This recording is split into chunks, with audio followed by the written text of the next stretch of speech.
my friends, it's now time for the Soulful Psalms segment of Beacon of Truth. Remember that the Soulful Psalms and the Beacon of Truth playlist are now their own podcast. Go to anywhere where you can hear podcasts, or even better, go to Podcast Central at EWTN.com. Again, Podcast Central, EWTN.com. So the Soulful Psalms is where we take one of the Psalms from the Sefer Telachim, or the Book of Sung Praises, from the wisdom literature of the Old Testament. We connect that Psalm to your everyday lived experience. And the Psalms are so important for us as Catholics because we include them in each and every holy sacrifice of the Mass. And I'm using the Revised Grail Psalms. So again, it doesn't matter what version of the Psalms that you're using, whether you're using one from the New American Bible or from the Revised Standard Version or the Jerusalem Bible, which Mother Angelica used. Um, but this newer translation is, I use this because it's more faithful to the Hebrew.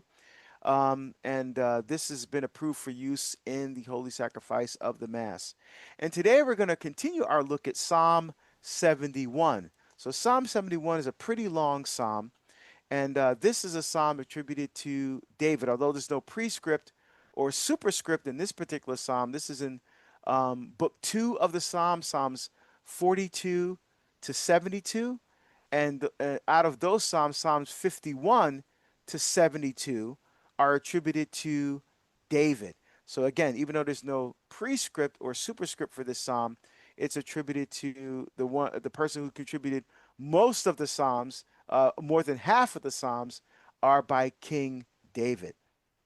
So when we first looked at the psalm, we looked at the first so far we looked at about 17 verses of the psalm, and we're going to jump in at verse 18. But again, we'll just talk about how David starts off this psalm in verse 1. In you, O Lord, I take refuge. Let me never be put to shame. In your justice, rescue me. Free me. Incline your ear to me and save me. So again, David comes out saying, Lord, I need to take refuge. Again, David writes many of his songs when he's going through some kind of oppression or anxiety, or, something's happening in his life. He needs to stretch out to God. And that's why I love reading these Psalms. Again, not just during the Liturgy of the Hours of the Divine Office, which I pray every day, as a deacon, as part of the public prayer of the church. When priests or deacons are ordained, we make a promise to the bishop that we will pray the Liturgy of the Hours of the Divine Office every day on behalf of the entire church.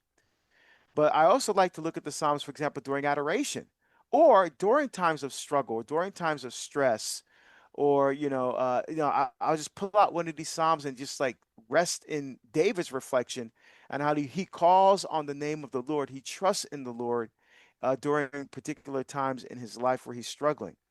And so that's how he starts off. We're going to pick up here again at verse 18. So if you have your Bible, Psalm 71, verse 18. And I love this, especially now that I'm getting older. This means so much more to me now, praying this psalm in my 50s than it did when I first started praying the Psalms when I was a teenager.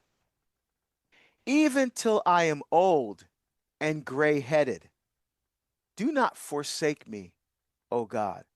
I love that. So obviously David is writing this during probably the middle of his reign as king, and he reigned as king for about almost 40 years, a long time. And even till I'm old and gray-headed. So having that trust in the Lord through all stages of our life. It's not just during, in the beginning when we're trying to figure out, when we're still actually trying to get to know ourselves.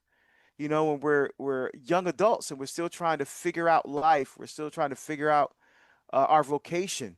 We're still discerning the path and the direction that the Lord has placed in my life. We're trying to figure, and we're still trying to figure it out ourselves. We're still getting to know ourselves, really. Our especially our young adult, our minds are still forming.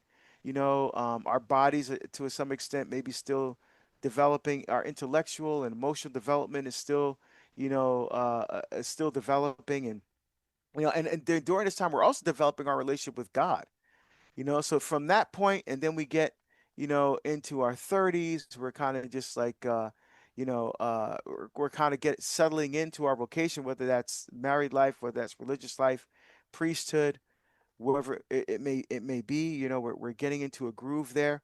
Then in our 40s, we're with the kids, and that's kind of the emphasis on our life is the kids at that point. And then now you get into our the 50s where I am right now. Your kids are kind of adults now, and maybe you have a few grandkids, and now you're thinking more about retirement. And you're kind of at the height of your career, if you will, and you're thinking more about the end of your life than you are about the beginning.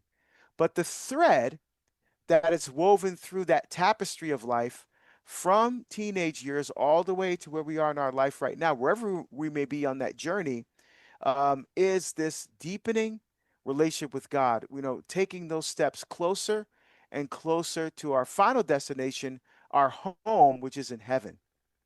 So David's saying, even when I'm old and gray headed, even if my mind starts to go, if I'm starting to forget things, or maybe early onset dementia, and Lord, I may not remember you in my mind, but I always want to remember you in my heart. Even if I get to that stage, even if I become ill and cancer, dealing with some other struggle, physical struggle in my life, constant pain, chronic pain. Lord, do not forsake me and do not forget me. Let me tell of your mighty arm to every coming generation. So, Lord, when I get older and I'm able to live life with perspective, and I'm able to look back and reflect on how I got to where I am right now in my life and in my relationship with you, Lord, help me to tell this next generation. Let me be a witness and an example, especially to our young people, to our teenagers and young adults that are still going through that phase of trying to figure things out, that are being pulled in by the allurement and the enticements, and in many cases, the depravity, the relativism of our culture, and we're losing so many of them. Lord, help us to be witnesses and examples of your love and your truth to this generation of young people that need that witness, that need your example lived and experienced through us. Yeah, and we know our kids are watching us. Our kids' friends are watching us. I always like when my daughter's friends think that my wife and I are cooler than my daughter thinks we are. But it's because as we have conversations and treat them with respect of the emotions and the things that they're facing in the world, it's understanding that when we were facing those things, our parents didn't have those talks with us. It was just do this, don't do Yeah. that, and don't ask questions. And now I feel like we're in a little bit better of a generation where we can have the give and take, and then we allow our kids to make the choices they make. And as long as they're not putting themselves or someone else in danger, we kind of let it play out. And then if there is any ramifications, they realize, yeah, I wish I had done this instead of that. Because again, they're leaning on God, or we hope they're leaning on God as much as we want them to, but they probably tend to lean on him less when we go, you should lean on God and pray about that.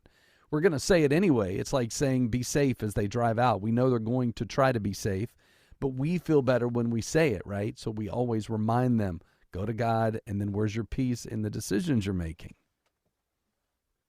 Yeah, and I really like the fact too, is that you're right. We can have deeper conversations with our kids about these issues, and I think what's important is that when you're struggling and the kids, I mean, come on, kids are very perceptive, right? They pick up on things. Hey, Dad, is everything okay? Yeah. Yeah, I got this thing on my heart. I'm just giving it to God. I'm just praying to God right now, and I just came back from adoration, or I just came back from just sitting in church, just being quiet and just reflecting on how God helps me work through this. Yeah. Sharing those kinds of experiences with the kids, I think, are very important because they wait a minute. Dad's not just telling me to do it; he's doing it himself. Sure. I think that's absolutely key because I think that confirms in their hearts that how important this is. If you're not just telling them, you're doing it yourself and you're sharing that experience with them, I think is critical. Yeah, because I'm of the mindset, what are they going to do when I'm not in the house every day? Like when they're off on their own? Are they going to the habits either that they created themselves, that gives them that closer walk and leaning on God? Or are they looking to what my wife and I have done to mirror what they need to be doing so that when we're not around, they're making those wise choices to press into God? Yeah, that's right. And I think again, I think that's critically important. That witness and example, and the fact that you can do it together with your wife as well, Mhm. or even seeing you and your wife pray together. Yeah. Things like that. And what are you doing? What are you guys doing? Hey, we're just praying. We just want to make sure God is still the center of our life together as a married couple. Woo! Powerful. For more on the Psalms with Deacon Harold Burke-Sivers, check out Beacon of Truth weekdays at 4 p.m. Eastern on EWTN Radio and streaming everywhere you listen to podcasts.